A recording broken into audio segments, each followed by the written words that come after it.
You've seen many such fights, past and present. First, give us your best sense. We've heard from Rajdeep, we've heard from Vikrant. Your best sense of what's happening. Is there a fight which is for real, or is the media and social media just making this up?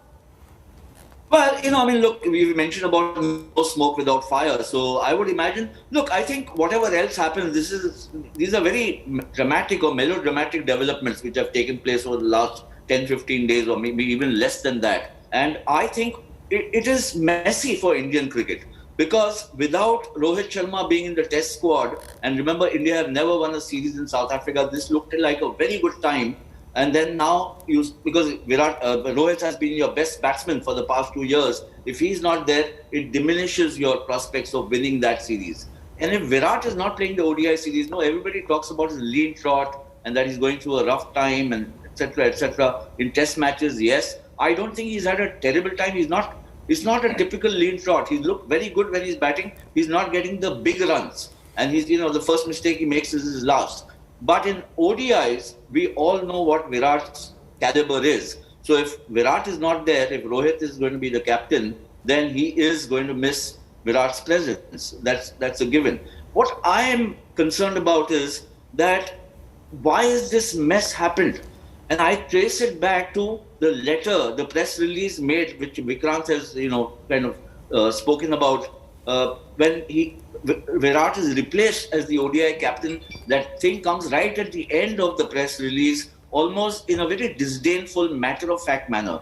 This guy he's been a giant in international cricket. At least a word of thanks.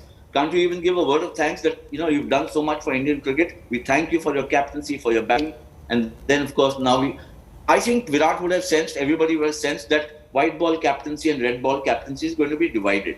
How behind the scenes things have transpired is the issue. The next day, the BCCI president, Saurav Ganguly, comes and explains why the decision was made. And one of the things which he says, frankly, baffles me. He said that they discussed the T20 captaincy and he told Virat, don't give it up. He was persuading Virat to continue. Are we to understand that had Virat agreed to continue with the T20 captaincy, Rohit Sharma would not have been made the captain of the T20 team or the ODI team? What the hell is happening? So I think there is a lack of clarity in communication. A lot of things are being done and said with last minute tweaks and twists and turns, which is not helping anybody's cause. I don't think that, players will have differences. The dressing room is made up of individuals. We talk of team spirit. Team spirit does not mean that people will not think differently. Team spirit means when they enter the field, they will play for the common cause. But they can have differences. And I'm sure that Virat and Rohit, if they've had differences when they're onto the field, they put those differences behind.